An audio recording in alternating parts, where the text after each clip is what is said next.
भाइयों बहनों, जय हिंद, जय भारत।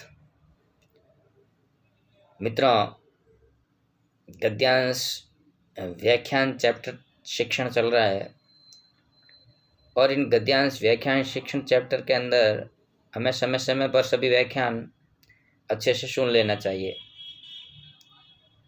सुनने के पश्चात हमारी जो पाठ्य पुस्तक है उस पाठ्य पुस्तक को पढ़ना। फिर कोई दिक्कत आए तो फिर चिंतन करना, चर्चा करना या वीडियो के इनबॉक्स में जा करके समस्या लिखना। भाइयों, आज चैप्टर लेकर के आया हूँ धर्मवीर भारती। और धर्मवीर भारती का शिक्षण है ठेले पर हिमालय, जो शिक्षण का बिंदु ठेले पर हिमालय। लेकिन अभी इस पर चिंतन नहीं करूँगा, चिंतन करूँगा धर्मवीर भारती के परिचय शिक्षण की ओर। धर्मवीर भारती का जो जीवन परिचय है उसके पश्चात हम चलेंगे ठेले पर हिमालय की तरफ। तो जैसे ही धर्मवीर भारती की बात आती है तो धर्मवीर भारती जी कैसे थे? तो एक लेखक, एक विद्वान कवि, एक नाटककार, उपन्यासकार और एक विचारक चिंतक। धर्मवीर भारती जी अपने जीवन में कहते हैं प्राध्यापक रहे और प्राध्यापक की नौकरी को छोड़ करके आप संपादक कार्य में जुट गए। तो उनकी काव्य रचना पर भी चिंतन करूंगा, लेकिन उससे पहले चलता हूं अतरसोया इलाहाबाद। और अतरसोया इलाहाबाद से चलूंगा उनके जन्म। तो उनका जन्म आपके चिरंजी लाल जी के घर पर हुआ। माँ चंदा देवी, पिता चिरंजी लाल। प्रारंभिक शिक्षा आपकी गांव में ही हुई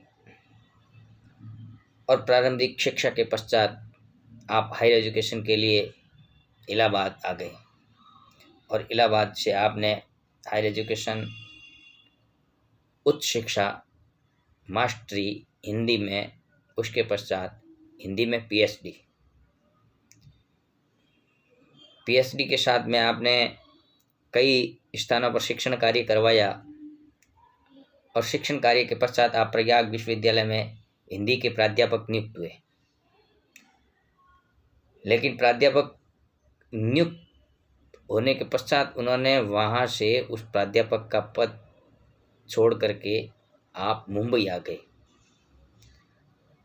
और मुंबई आए तो यहाँ पर पत्र पत्रिकाओं के संपर्क में रहे और लेखन कार्य में जुट गए।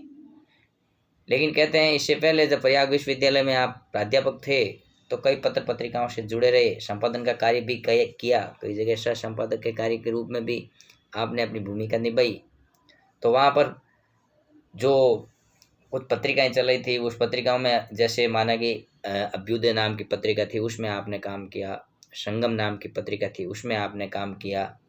और निकष नाम की पत्रिका या आलोचना नाम की पत्रिका, उसमें भी आपने काम किया। फिर मुंबई आए, महाराष्ट्र आए और मुंबई के अंदर आपने एक पत्रिका चलाई थी। उस पत्रिका से आप बहुत प्रसिद्ध हो गए थे, धर्मयुग नाम की पत्रिका।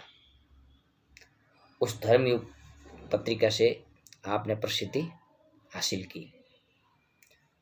और वैसे भी मैंने आपको बताया कि कवि, लेखक, गद्यकार, चिंतक और फिर प्राध्यापक। और कहते हैं कि इन्होंने 2 शादी की थी। पहली शादी कांता भारती और फिर दूसरी शादी इन्होंने पुष्पा भारती से की। बात कर रहा हूँ कि जैसे ही यहाँ आए तो जब नौकरी छोड़ के आए, प्रयाग विश्वविद्यालय के प्राध्यापक की नौकरी छोड़ के आए, तो यहाँ पर फिर लेखन कार्य ही किया। और लेखन कार्य के अंदर इन्होंने यहाँ कुछ उपन्यास लिखे। जैसे माना कि उपन्यास लिखा सबसे पहले आते ही सूरज का 7वां घोड़ा, जिस पर सूरज का 7वां घोड़ा पर हिंदी फीचर फिल्म भी बनेगी। श्याम बेनेगल ने 1952 के अंदर प्रकाशित हुआ था सूरज का 7वां घोड़ा।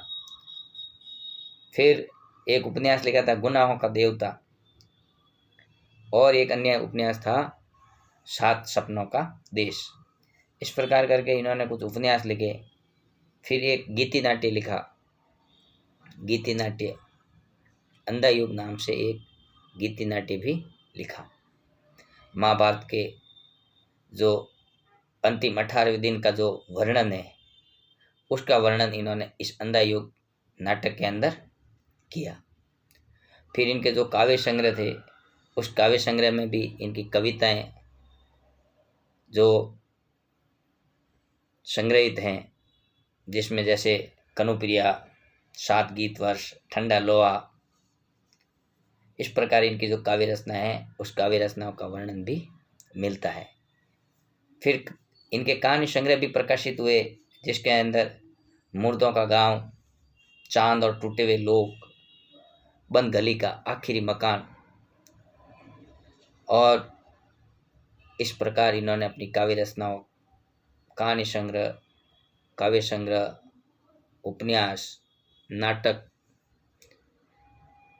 ये लिखते हुए आपने कुछ निबंध संग्रह भी लिखे, जिसमें आपके सामने आपका जो चैप्टर आ रहा है, ठेले पर हिमालय। ठेले पर हिमालय क्या है? एक निबंध संग्रह है। फिर पश्यंती, फिर आपके एक और निबंध है कहानी अनकहानी, फिर मानव मूल्य और सत्य। इस प्रकार के इनके कुछ निबंध भी आपके सामने है। फिर इस प्रकार के व्यक्तित्व के धनी मिस्टर भारती जी को कई पुरस्कार, सम्मान भी दिए गए। हर कवि लेखक को अनेक जो सम्मान दिए गए, जो पुरस्कार दिए गए, उनका वर्णन भी उनकी रचनाओं के साथ में आता है।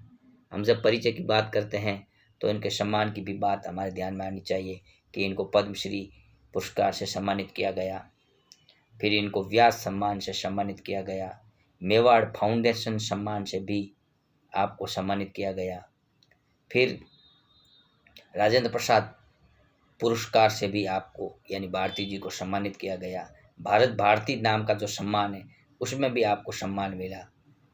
फिर कहते हैं कि जो महाराष्ट्र सरकार है, जो महाराष्ट्र गौरव पुरस्कार देती है, उस पुरस्कार से भी आपको सम्मानित किया गया। भाइयों बहनों, धर्मवीर भारती जी का जो निबंध संग्रह है, उस निबंध संग्रह से अपने यहाँ पर एक जो निबंध लिया गया है ठेले पर हिमालय, उसको पढ़ने से पहले हम इनका परिचय शिक्षण अवश्य करें। वीडियो को लाइक और सब्सक्राइब अवश्य करें और शेयर भी करें, ताकि विद्यार्थियों को और अपने दोस्तों को इसका लाभ मिले। जय हिंद, जय भारत।